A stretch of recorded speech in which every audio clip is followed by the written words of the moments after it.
Welcome to the Android Police Podcast. I am your host tonight, Cody Toombs. I'm Corbin Davenport. And I'm Ryan Hager, and I go last. I'm sorry.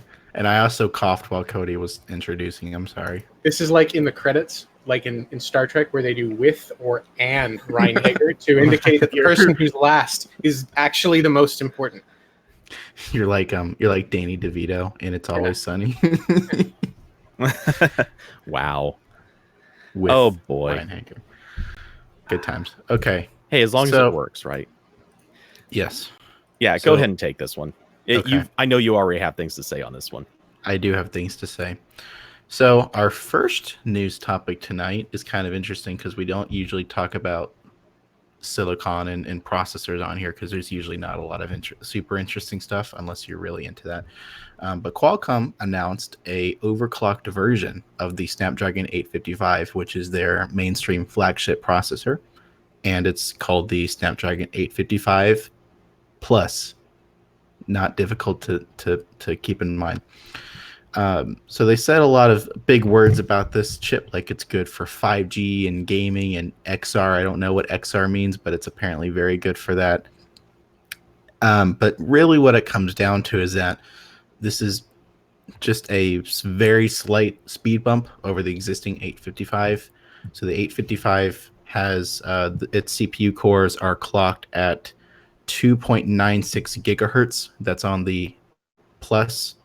And that's a pretty small bit from 2.84 gigahertz on the 855. So we're talking very marginal improvement in terms of raw processing. But they did say that the GPU is supposedly 15% faster. So that might be a little bit more of a noticeable improvement. I'm not quite sure. We'll have to wait for phones to come out with this. It could be that it would be speculation, but it could be that it's also a slightly better VIN since it can hit the higher clocks, which would mean better sustained loads with lower heat, which would be good in a gaming device. Yeah, I'd be shocked if this wasn't, just a, whatever 855s that won the Silicon lottery, they just put to the side and, sell them as 855 plus. I'm sure their yields are up way more because it's been a year almost. Yeah, and they've kind of done this in the past where they've sold. I think I remember someone talking about this about the Pixel 3, where it had like a slightly binned 845, but it wasn't branded as anything different. It was just, they put them off to the side. But this is an actual different marketing name, which would make it easier for us normal people to figure out which phones have what. But it's kind of interesting to see Snapdragon now do sort of a TikTok schedule like Intel and AMD and everyone else in the processor game does. I mean, even though this isn't really this isn't even like a new chip. It's just slightly higher clocks. I don't think anyone's going to tell a difference unless that 15% graphics has a noticeable improvement. But outside of gaming, I can't imagine it would. Yeah, I think this was kind of overblown by people. I don't think this is like something super to get excited about. It seems like an opportunity really just to put out basically the same hardware and knowingly increase the price significantly, because that's probably what the real goal here is. That, and to some extent, obviously, just general marketing and advertising goals. Yeah, and it's another dot on the pros of the now most phone manufacturers, they release a higher tiered version of their phones in the fall. Samsung's been doing it forever. LG's been doing it forever. Although I don't think I think LG's done making V phones. Am I right? I think they've there was speculation before that they weren't going to do 2 phones a year, but so far they've kind of been doing it anyway. I don't really know, because they originally said they weren't going to, but then we got both of them, so I don't know. Yeah. So Samsung's been releasing phones in the fall. LG has, Google obviously has, even though that's their only phone except the mid-ranged phones. So I'm sure this is probably mostly for them, just to be like, because obviously one of the main complaints with the phones released at the end of the year is that they're the last devices with this chip, and if you wait 2 more months, you can get a Samsung Galaxy or whatever with the next platform. And it has a smaller node, better battery life, it's faster. Yeah. Yeah. So that's so the really 855. quick. Really quick follow up. The XR that they included in that little spiel actually stands for extended reality. It is an umbrella term that basically includes AR, VR, and MR. MR, for those who don't know, is mixed reality, which is already basically the umbrella term for AR and VR put together. So yeah, XR is basically just a totally meaningless term to say all the things that end with R. All of the buzzwords. The more you know. Yeah. Yeah. So that's the 855. the 855, as it turns out, will also be making very immediate news as it's going to be appearing in the next Asus ROG phone, the ROG Phone 2. And yeah, um, I know a little bit about that. yeah, so the specs have been somewhat confirmed. It is going to have a 120 hertz display, Snapdragon 855 Plus, and And a bunch of new specs actually just leaked. We haven't done an update yet. okay. But there was some new regulatory information out of China's version of the FCC. I don't know how to pronounce it, but the TENAA regulatory agency just published a whole pile of specs that have to do with phone. And in addition to the 855 Plus, you're going to get a like monstrous 5,800 milliamp hour battery. Yeah, like huge. And hold on, there's a bunch of new stuff that I missed and I didn't see. Hold on. Wait 1 second. Let's see. It's going to be a 6.59 inch display. So, yeah, it won't even be that thick considering how big a battery it is. And it'll have a 8 gigabyte, 8 gigabyte and 12 gigabyte RAM configurations with 128 gig, 512 gig, and 1 terabyte storage capacities with a 48 megapixel dual rear camera. And we don't know the resolution of the secondary rear camera. We just know the one big one. So it's probably that same, the quad Bayer, I want to say Sony, that everyone's been using that's in the OnePlus 7 Pro. Yeah. And a 24 megapixel front facing camera. And yeah, it's going to be a big boy. I think it's almost 10 millimeters thick with that battery. So this is chunk. This is gaming phone. That's well, it wouldn't be a gaming product if it wasn't total overkill. I don't know what Android's going to do with 12 gigs of RAM. Play the shit out of those games is what it's going to do. Pretty much. You might be able to take pictures without the camera going out of memory. Hey, one way or another, no frames drop during Fortnite. That's the rule. Except you're still bottlenecked by Qualcomm's crappy GPU. Yep. And I don't know, man. At 120 hertz, I think that it's going to push even Qualcomm's GPU in quite a lot of modern games. That's double the frame rate. So how long until maybe Qualcomm makes a platform with dual CPU sockets? Are we too far off from that? I think that might be an easy way to fix this bottlenecking problem. So one thing that's really funny, it just kills me. They came out with this ad that basically shows like a split screen, and they're kind of doing a side by side of 60 hertz versus 120 hertz on a still image that's supposed to represent a difference. And it's funny because you can tell this is sort of the thing I imagine, like somebody who knows maybe a little about photography or like TV technology, something like that. They must have done this because the difference, they basically just applied a little bit of a fuzz filter to the 60 hertz side of the split screen. Mild Gaussian. Yeah, it's just barely blurred out. It's like a little motion blur or something, but yeah, it's just a little less sharp than the photo on the 120 hertz. And it's like, yeah, that's not how it works, guys. Just not at all. One other thing worth mentioning is it doesn't have a rear fingerprint sensor, so it's either not going to have one, which doesn't seem likely, or it's in the screen. Yeah, and it honestly, like, this phone seems like the no corners cut phone.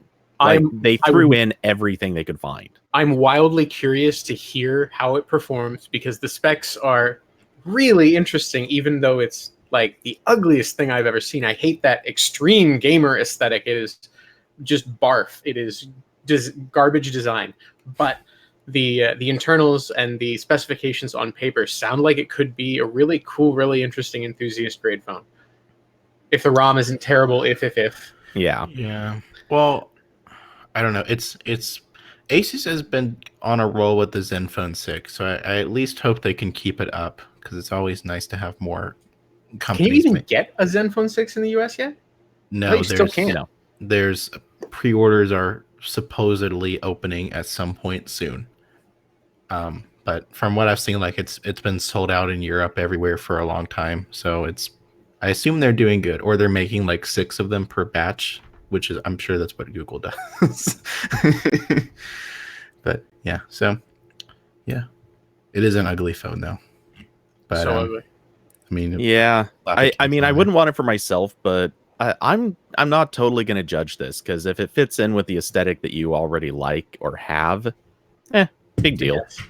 But I've always been one of the people who was like, back before I even worked at Android Police, and I was one of those god-awful Redditors who was always chiming in on the comments about just make phones thicker and give them bigger batteries. Like, I was one of those people. And so I'm really excited to hear they made it thicker and they gave it a huge battery. So I'm just really curious to hear how that works in application. Yeah. But, then it always goes back to, if you want a gaming phone, really just buy an iPhone. Yeah.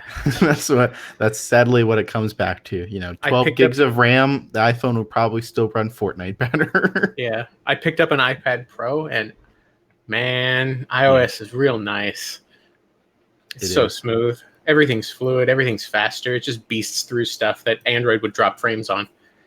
Can't change the default browser though. Yep. So hard pass.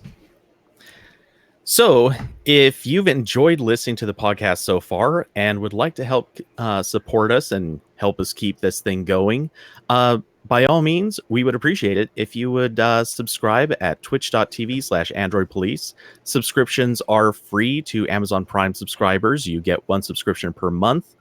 You do have to come back and re-up that subscription each month.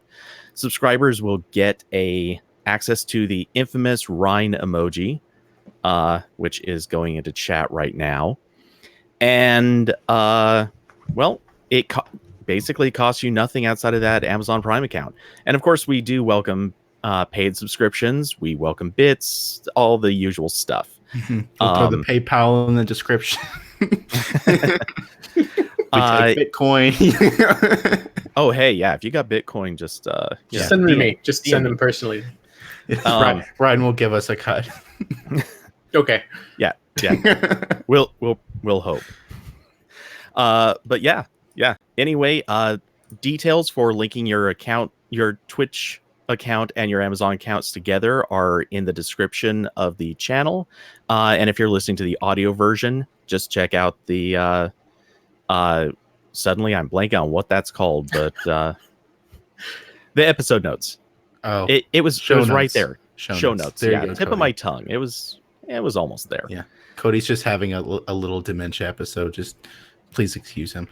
Hey now. Have you seen the gray in his beard? We're getting ready to take him out backyard. I'm doing a lot of things at once. We're gonna pull a Lassie. It's all right. Just calm down, Cody. Excuse me. We're going all the way back to some Lassie. Jeez. We're taking Cody up to how the farm, old do you think I am? North.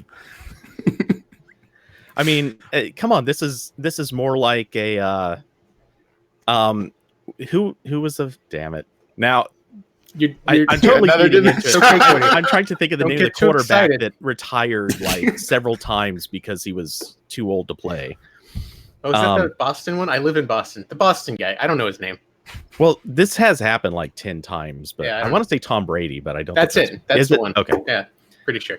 Okay, good. Maybe. That's the name I immediately had, but I kept second guessing. Yeah. Anyway, so thanks to Arathcon for the Twitchy Prime sub. Always awesome to have you guys here. Anyway, we are going to quickly talk about, we haven't actually posted this yet. We're going to be posting it a little bit later. But earlier today, there was an AMA on Reddit for Stadia. The main man of Stadia came on and talked a little bit about basically what's going to be happening. He answered a bunch of questions. Some of this I'm just going to blast right through because frankly, it just wasn't that important, but the answers kind of are. First off, a whole bunch of stuff was basically committed as it's going to happen, but it's not going to be there at day one. This includes achievements. They basically said, yeah, we're going to do what a lot of other platforms have done. It's just not going to happen at launch, and no date given for when it will. One cool thing, they are working on mod support, and they're working with a bunch of different developers to try to find ways to do this, and that's awesome. That's what a lot of people want, but again, no word on when that's happening. They've said free-to-play games, and think about it, free-to-play as in Fortnite and others that don't have an upfront cost. They said that those there's nothing to announce yet, and they expect that there probably will be some, but they have no time frame and basically implied not at launch. And just to hit one final one, it's going to be there at launch, but only partially. Support for friends, online chat, stuff like that. They said at launch they'll have a friends list. You can create parties, and you'll have like voice chat and probably some other communication, but that's going to be it. They're committing, though, that a whole lot of other social features are scheduled. Now, there were 3 things that I think are big topics. One of them is family sharing. They, again, won't have this at launch, but family sharing is actually going to be happening. So the way it sounds, like you'll be able to buy let's say, a $60 game and share it with family members, which sounds kind of awesome. It's something as far as I'm aware, Steam doesn't do this. Am I wrong there? It remains to be seen. You can do library sharing. In fact, I share my library with Artem, who is really excited to have like all 1,000 games. But I think it's going to work just like the current child library thing. I don't know if you're going to be able to share it with a full account. You're going to need to have the weird like dependent account thing set up. So we'll see if it ends up being different, but it kind of sounds like they're just going to be expanding the existing family rules, which aren't very great if you're like Artem and wanting to use my library for free. Yeah, so there were people asking for clarifications and kind of implying, hey, is this going to be like Google Play's version of family sharing, which to me would be ideal. I mean, you'd still presumably have to have multiple accounts, and it is what it is. And I don't know if that would require paid accounts or if like Stadia Base, the free version, would support it. It's not clear, but again, he wasn't super specific on answers for this, but still, I think it's good that they're actually going to do family sharing.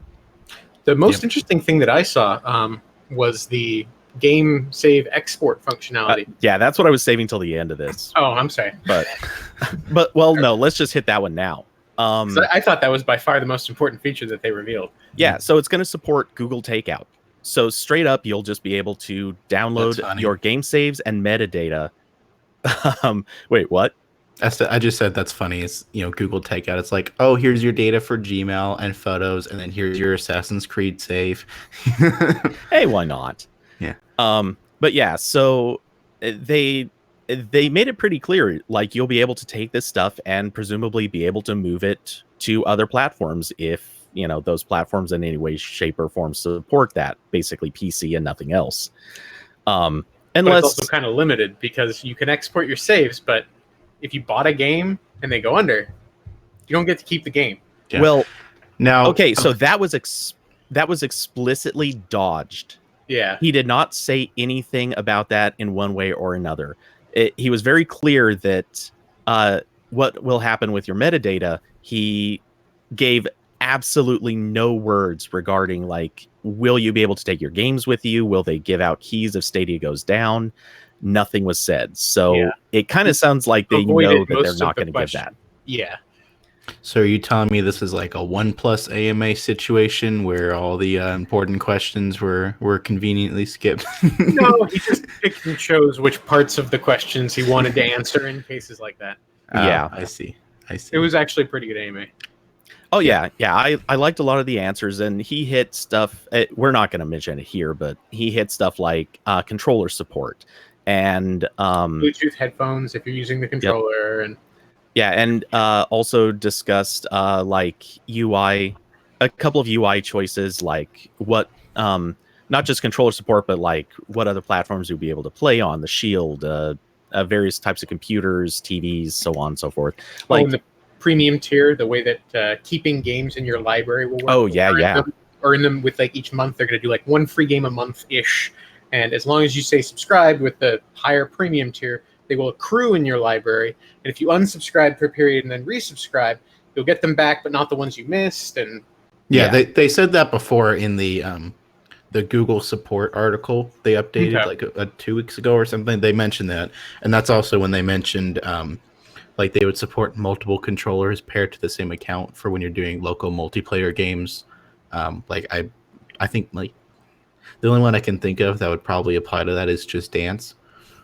Or I'm sure there'll be others too, but yeah. So they hit a lot of different oddball topics, a few pretty widely important things, and then there was one other little weird detail, and that was obviously one of the big topics with Stadia has been data caps. He was not specific about too much, and he did say that there would be tools for managing your data. So again, this will not be available on launch day, or probably won't be. He was actually unclear. He said it could or might not. But basically, you might be able to maybe adjust your resolution or streaming quality. Yeah. But, uncertainties. But one thing that really kind of got me is the way that he phrased his answer. He actually started by just flat out saying that he just thinks that ISPs will adapt. And the whole answer thinking. Yeah, the whole answer very much read like, we're just going to put it out there and they'll work it out. Shrug. Yeah. Because Comcast wants to work it out, guys. Yeah.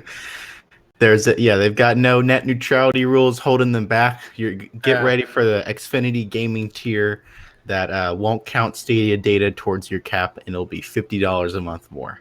I'm just glad that Comcast in Boston has competitors in the form of RCN, Verizon, and other companies that ensure that if they ever impose data caps, they would be up a creek.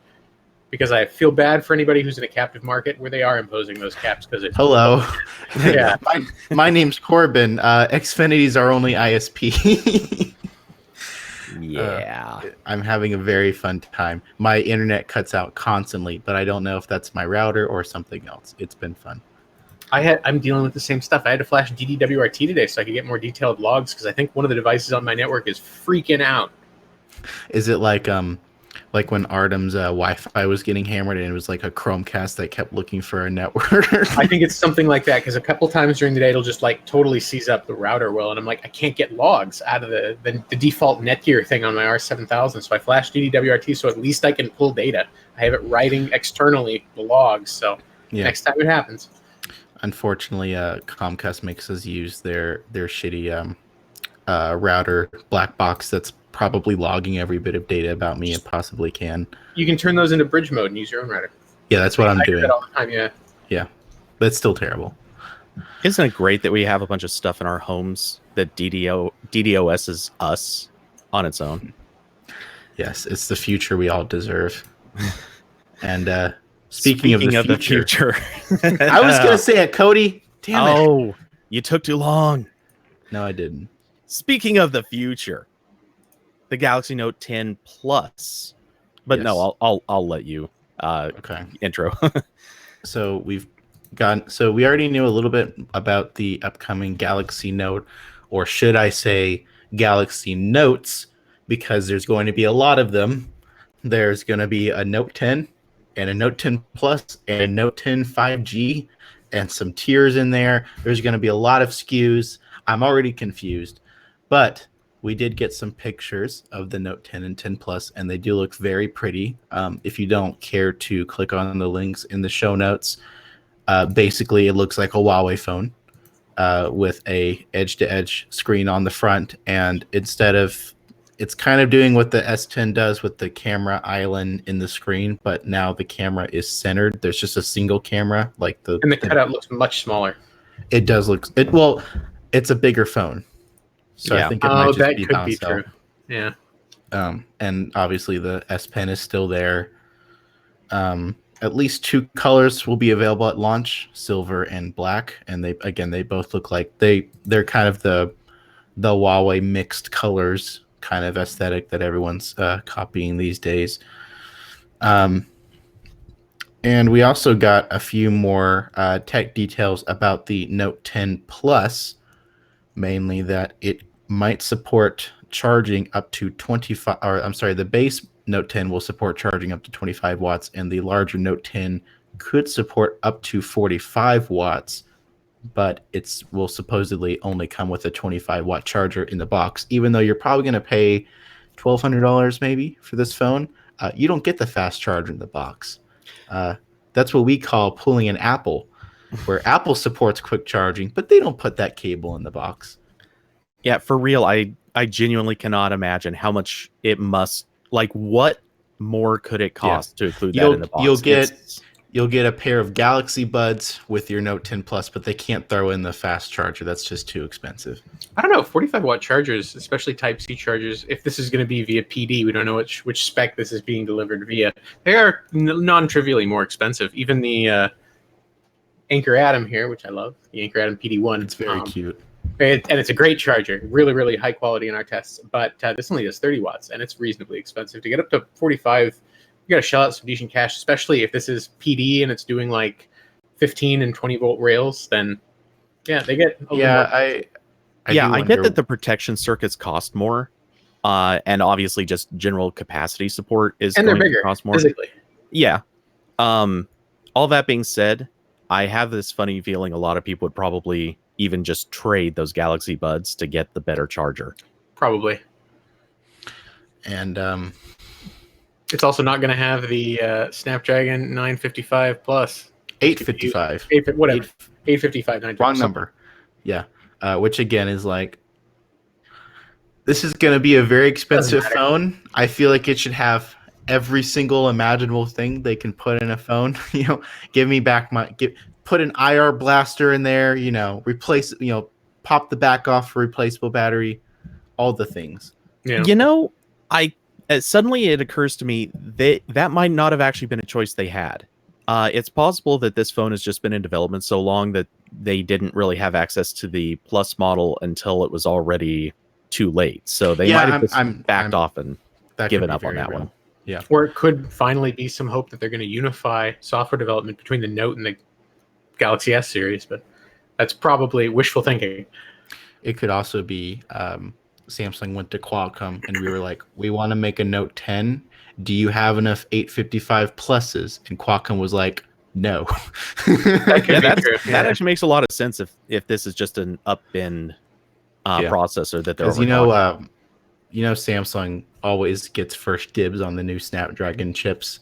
They're like, Qualcomm's completely out of stock for the next 1 to 2 months while they fill Galaxy orders. Yeah.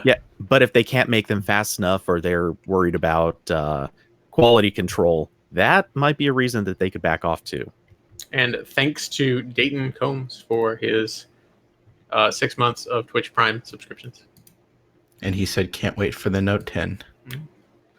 The European version of the Note 10 will have a slightly bumped, I don't know the details of the Exynos 9825, but I know the 9820 did not compare favorably to the 855. It was considerably slower in most benchmarks and non-benchmark applications. So we'll see if the 9825 is more of an improvement than the literal 5 difference would imply.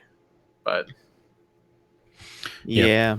And also, it was also rumored that this phone would use UFS 3.0 storage, which is the same as the Galaxy Fold, which is very fast. And also, I think, wasn't the 12 gigs of RAM also rumored for this phone? Or maybe not, maybe just the Plus or the 5G? Yeah, there are a couple different specs that are rumored. Yeah. I don't remember.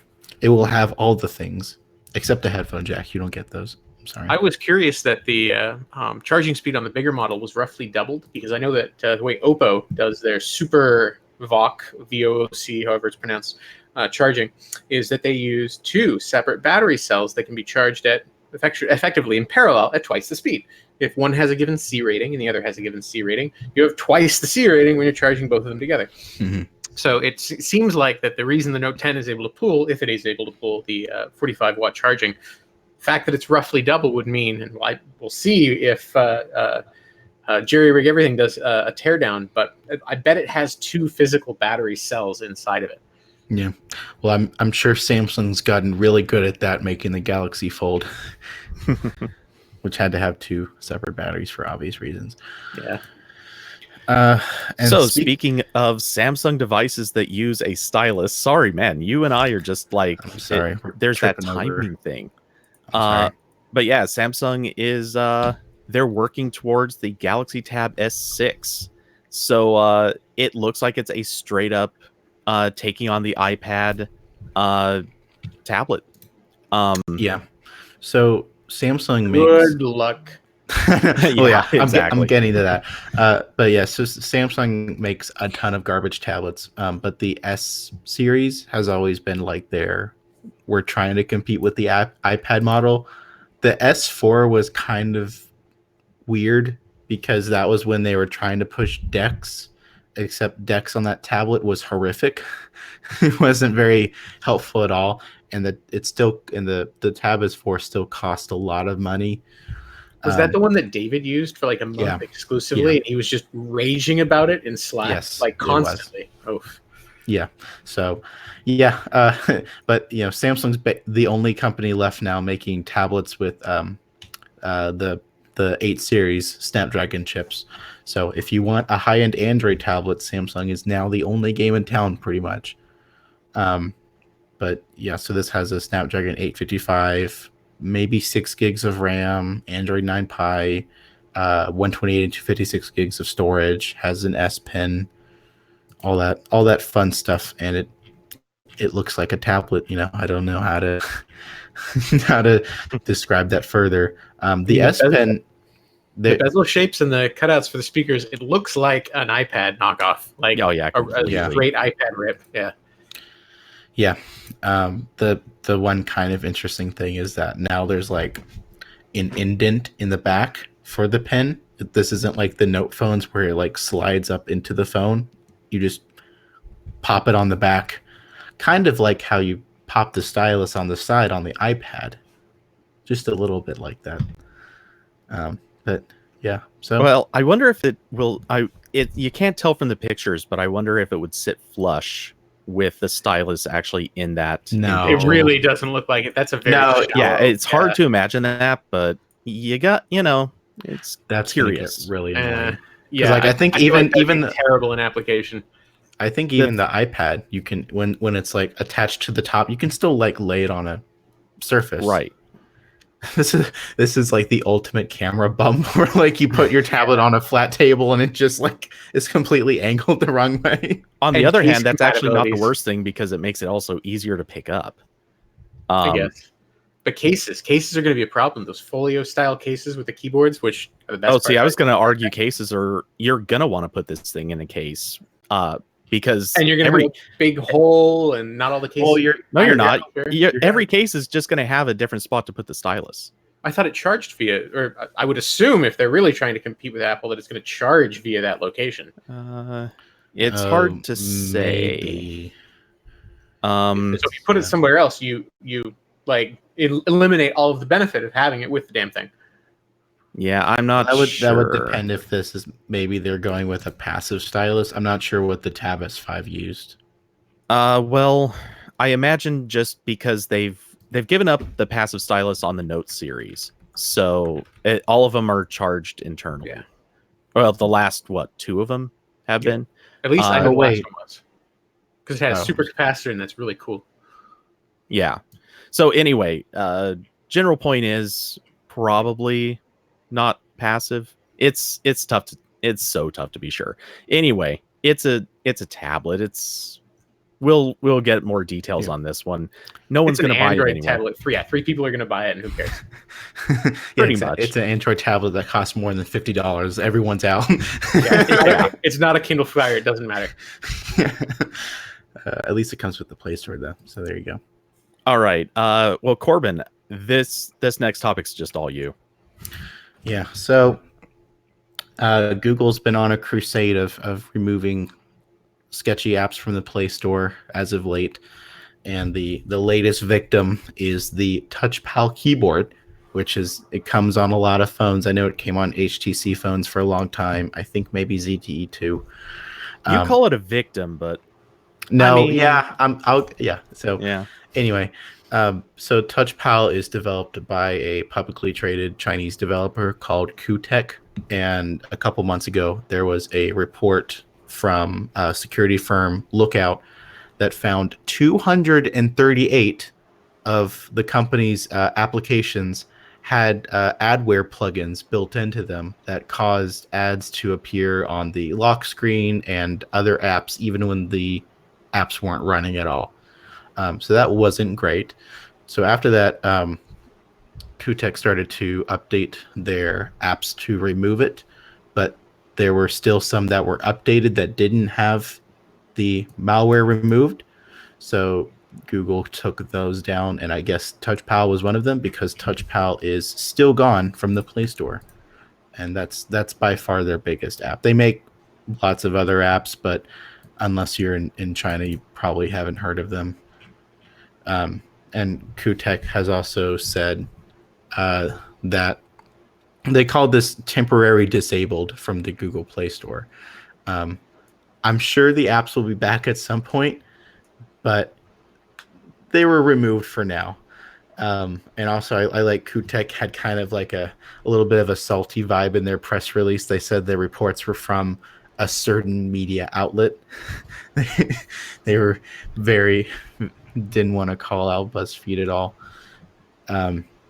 But yeah, so TouchPal keyboard is gone from the Play Store because it had adware in it. I also found it kind of unrelated to this, but I found a lot of other reports where the keyboard was showing ads to people, even the people that paid to have the ads removed.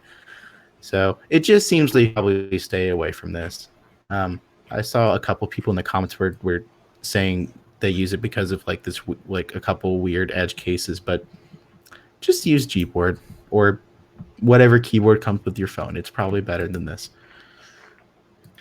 Unless the keyboard that came with your phone was TouchPal. Yeah, and then you're kind of screwed. And also something I completely didn't notice, but someone pointed out in the comments. On our site, we have a little widget on the side called Blast from the Past, and it's where it shows articles from the previous years on the same day. And on that same day was HTC's TouchPal keyboard started to show ads. So that's awesome. Yeah, totally had a all this has happened before and all will happen again. This is just your average July. Yeah, the sun's shining, the birds are chirping, TouchPal controversy. Oh, good times. So maybe you shouldn't give TouchPal money, but you know who you should give money is the Android Police podcast. That's true. If you enjoy this show and you want to support us, please subscribe to us at twitch.tv/AndroidPolice. If you have an Amazon Prime account, you can link your Twitch account to your Amazon account with the instructions in the show notes or below this video stream if you're watching live. And you get one free sub that you can give to us, and it doesn't cost you anything, and it still helps us out. It's still real money. You're still actually monetarily helping us. And also those Prime subs, if you do it that way, they don't auto-renew. So every once in a while, just go to our channel page. If you're not subscribed, it'll say subscribe. Just click the button again. You don't have to do the whole count thing again. And yep. So please give us money. That's what I'm trying to say. Moving on to the Xiaomi Mi A3, which is the newest phone in Xiaomi's line of Android One devices. The Mi A1, I reviewed it when it came out. It was a really good phone. And then the Mi 2, I didn't personally review it. Rita on our site tried it out, and she thought it was still pretty good, but it was kind of a step back in general from the Mi A1. The Mi A1 was kind of like... It almost sounded great on paper. Yeah, it was almost like a Nexus phone by another name, because this was when people were still mad about the first Pixel phones and how expensive they were. And the Mi A1 really felt like if the Nexus line kept going, that's where it would have been at that point. It was a really good phone. I was sad to send it back. Unfortunately, they wanted it back.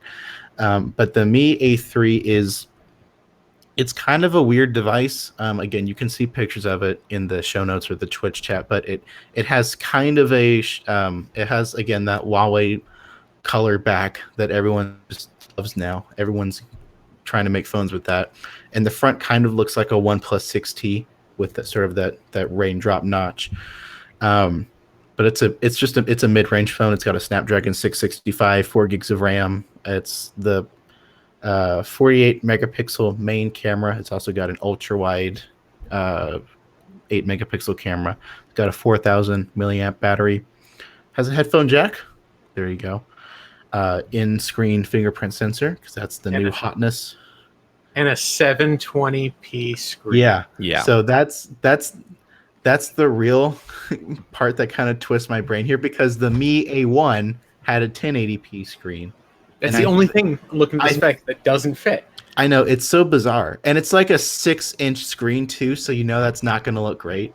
Like you can I'm totally fine with lower resolution screens on phones, like as long as they're physically smaller. But when you stretch out 720p to 6 inches, it's not. Most people are going to be able to tell the difference. And again, it's really bizarre because the older phones in this series had a 1080p. Although I have been a OnePlus apologist for years, I think that 1080p at the size that OnePlus did on all of its phones was totally fine. Yep, I agree. I don't know how the DPI works out too at 6 inches compared to, like, I think the 6T is like 6.5 inches almost, or 6.2, 6.3, but it's bigger. So the PPI might work out, but it doesn't seem like it would. Yeah, it's really bizarre to have a phone with like an in-screen fingerprint sensor, and then they're going back on the display. It's very bizarre. And like, this isn't even like a, Android police folk nitpick the next phone thing. I've seen this comment everywhere on like our comments on our Twitter replies, on replies to other sites covering this. Like, the main market for this phone is really upset with the 720p screen. So I am curious. It's the only thing that makes no sense. Yeah. By the way, the PPI on this comes out to 276. Yeah, sub 3 is no good. Sub 300 is bad. Yeah, that's going back to like I would say early ICS phones were about that. Maybe like gingerbread ICS territory. That's kind of what this screen's going to look like. And also this still doesn't have NFC on it. And I know, like, I know part of the reason is because they're selling. I'm sure India is the main market for this, and India doesn't use NFC at all. I can count the number of times I've used contactless payments on both hands. Like, yeah, I'm a troglodyte. But like, also this is like one of Xiaomi's only phones that's sold globally, so it's still kind of weird. But yeah, the price will be really great. Do we know how much it's going to cost? It's 250 euros. I don't know what that is in America dollars. Let's see. 250 to 250 euros to USD. That is $281. So kind of in the same range as the earlier phones. I think the A1 was close to like 230. So they've raised the price a little bit. But it's a lot cheaper than the Pixel 3a. Yep, and it's what doesn't this have? Doesn't the 3A have the 7 series Snapdragon? This has a 665 in it. I think it's a 6. It was originally speculated that the 3 was going to have a 700 series, but I think it's a 6 something. Pixel 3A processor. 670. Sure, like, it's a 670. Okay, yeah. I'm sure, like, because it was originally speculated it was going to have, I can't remember, a 710, but again, the original estimates of the 710 kind of matched the 670. I think that there was perhaps some branding confusion within Qualcomm as to whether that chip was going to be called the 670 or the 710. Mm-hmm. So, yeah. So, weird fun from Xiaomi. It does seem so off balance that it's a triple camera on the rear. Notably, it's a 48 megapixel sensor as the primary camera, though that's going to get binned down, I'm sure. They've got a 118 degree ultra wide lens and then a depth sensor. Am I wrong in saying that's the first triple camera Android One phone? Don't know. You might be right. The Nokia phones are Android One. But that's true. So yeah. Okay. All right. Yeah. So this is, well, not second, I guess, but the second company to do this. And this is just another one of those phones like we were talking about earlier. It's going to be that same 48 megapixel quad bay or Sony sensor that's in everything. And it's not, I mean, it's good, but it's not that great. Right. But still, they're putting in 3 cameras on the back, and obviously there is a lot of hype, and the front facing sensor is not bad either. I think 36 megapixel. Anyway, again, obviously been down. But they're doing so much to add cameras to this. Meanwhile, they're putting a really mediocre screen and a mid-range processor that'll do just fine, but still it's funny to see where they're cutting costs and what they think is the important part to spend money on. Yeah. And at least it has an infrared blaster, guys. Yeah. Oh, does it? I missed that. You can control your TV. Hey, there are a lot of people who see that as pretty important again. Just buy a Harmony. I was actually looking for that earlier. I was trying to see if it was on the S10e that I bought, because the person that was watching TV didn't want to share the remote, and I was going to be sneaky and change it. But I forgot Samsung stopped putting that on their phones a while ago. So super long ago. Yeah, so I had to watch a lame show. But anyway, speaking of weird things, great transition. Yeah. Thank you. Yeah, LG Pay. So LG made a Samsung Pay is basically what this is. It's been rumored for a while, but now LG has its own payment service that's going on some of their phones that supports both NFC and magstripe reading. Well, so I had no idea that their hardware even supported that. Blew my mind. Really quickly, they have actually had LG Pay for a year and a half, 2 years, something like that. But it's only been in South Korea. Yeah. So they're finally now moving stateside, and along with coming to the US, that they're launching the magstripe support. Yes. And of course, right now they only support a handful of banks. So the 4 people that have LG phones in the US, and exactly 2 that operate out of their state. I was being hyperbolic, but so there you go. Okay, so I'm sure that the 8 people with flagship LG phones in the US, hopefully those 8 people have the same banks. Chase and US Bank. Anyone else is like, who uses Virginia Credit Union? It's like every update to our Google Pay bank support list. Yep, exactly. No Wells Fargo? That's really weird. I'll give it... see, here's the thing. Like, this is the initial announcement of this, so that they're going to have... It's going to be a lot like Samsung Pay and Google Pay, where every few weeks some new name is going to pop into the list. So I'm sure they're going to be cutting deals left and right, because now that all the hard work has been worked out by Samsung, Apple, and Google, that everyone else is going to be like, oh, you've got a thing too? Yeah, okay, here's our API. Just do it and get back to us when you're ready to test. I don't know, man. I still think there's a whole lot of financial regulations and hurdles that are in place when it comes to things like contactless payments. And LG, who cares about LG? I think almost no banks are going to end up supporting this, and it's going to fall away in 2 years. Well, it's the magstripe support probably will. I mean, realistically, like Samsung has even been backing off of their magstripe support at this point. But that's the coolest thing about the contactless payments on Samsung is the magstripe thing. It works with any reader, or basically any reader. Yeah, it as long as it's not Walmart, or I forget who the other one was, but someone else's blacklisting it too. I think it's just Walmart at this point. Target was being aggressive, but they just backed down, and now I can tap to pay at Target. So all is well with the world. But the thing is, like, Samsung has been backing off of their promotion of Samsung Pay for its magstripe support. Like, they're still pushing it, obviously, for all uses, but... And they have that rewards they scaled back the rewards program immensely, but I know for a lot of people that was the prime reason to use it, was because just by using it instead of Google Pay, you got all this crap back. Oh yeah, for sure. Like it's like anything where there's a financial incentive to use one thing over the competitor. Yeah, Samsung Samsung poured a ton of money into making sure that their thing took off. Every credit card in my wallet, same story. I got it because it's got some great rate of return on some specific application I know I'm going to use. Yeah, the only card I have that does not fit that description is literally my original credit card. And that's only because I've had it so many years. It's like, it is gold for like a good credit score. Yeah, you want to make sure you have that credit to history of one long card. Yep. Yeah. Now, I need to get me one of those Amazon credit cards with wasn't it like 3% cash back on Amazon? It was 6 on Prime Day, dude. Yeah. Ooh, well, I missed that boat, unfortunately. Yeah, but notably for credit history purposes, go with the Chase card. That's like the Amazon Chase card, not the Amazon Store card. Anyway, not important to the that doesn't work with LG Pay. Well, the Chase card will. Maybe. In fact, specifically, the Chase card very much will work with LG Pay today. There you go. Yeah. Hey, look, we wrapped it back around.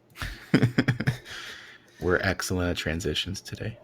But yeah, so anyway, you know, it's good that LG's doing this, but I feel like they're so late to this party. It's a weird time to be introducing magstripe magstripe support when Samsung is kind of backing off of it. No one else seems to really be trying to do it. The US and like every other country is trying to get away from using magstripe. So weird time to do it. They're just too late to. And the market's already saturated. We have 3 big contactless payment systems used in the United States. We have Apple Pay, we have Google Pay, and we have Samsung Pay. So like LG wants to do this, you know, we can play it being a real OEM doing shit too. But no, you can't. You're last to the party. No banks are going to support this. No banks supported at launch. Almost none of your hardware has all of the features required to fully utilize it.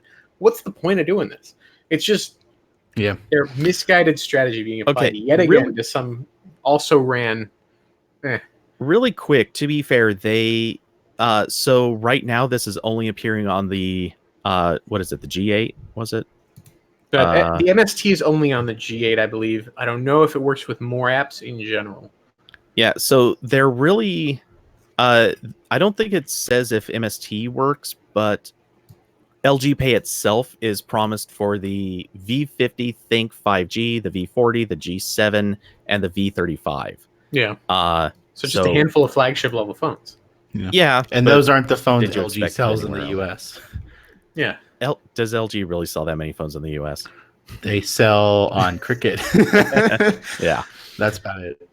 But this is the Allo story all over again. They're last to the party. It doesn't matter. Yeah. All ribbing aside, like, nice try, but this is the also ran if there ever was one. If they'd done it in 2015, people might care. I feel like if they had even done it just early last year, it might have mattered more. While they were, I can't speak for other countries because I've only lived in the U.S. But like even just, like you said, early last year, there were still big stores that were blocking NFC that this would have been mildly useful at. But now it's just Walmart is the only big one I can think of. Yeah. It's just Walmart, and then like your local mom and pop store that still hasn't updated their cash register to support card payments. Yeah, and that's not even a choice. That's just like rollouts take a long time. Yeah. So, it's not going to be long before all of them are in line, and then Walmart's going to have to give in. Like those days are over. Yeah. So I'm sure they'll hold out until they're blue in the face. I am curious if any stores are going to bother like putting an LG Pay sign anywhere, because like all those stores just got done replacing the Android Pay stickers with Google Pay, and now they're like, are you kidding me? Another one? For what it's worth, a lot of stores I've seen don't even put out like specific things, or they just do the little sticker NFC icon and that's it. Yep, I've seen that, or I've seen a sticker that just shows an Android and an Apple. Like they don't even have the specific brand names, which is the smartest thing. You have Windows Phone? Get the fuck out. Get out. There's no Windows Phone with. Yeah, there is. There was Microsoft's thing. They did contactless payments, really? Yeah, I don't remember that. I'm almost certain.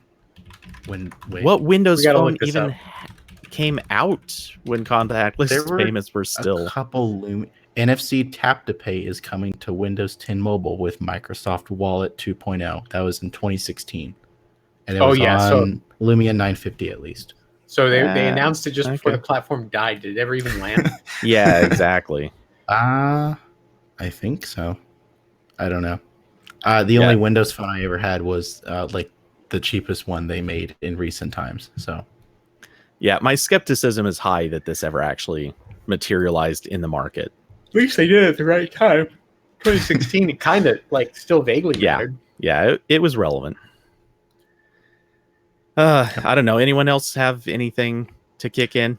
I have a very minor thing because I'm still doing some research for it. So the Gmail API changes that were set to kick in on the 15th, that some of you might have remembered, that we're going to change how apps could access Gmail. Bunch of things were caught up in, well, you can't do this and you can't do that. And the SMS Backup Plus app, that is my favorite app for backing up SMS because it does it in a threaded conversation view directly to your Gmail with its own label, and it's just the best thing in the world for organizing your SMS, for accessing it off platform whenever you want in perpetuity. It's still working.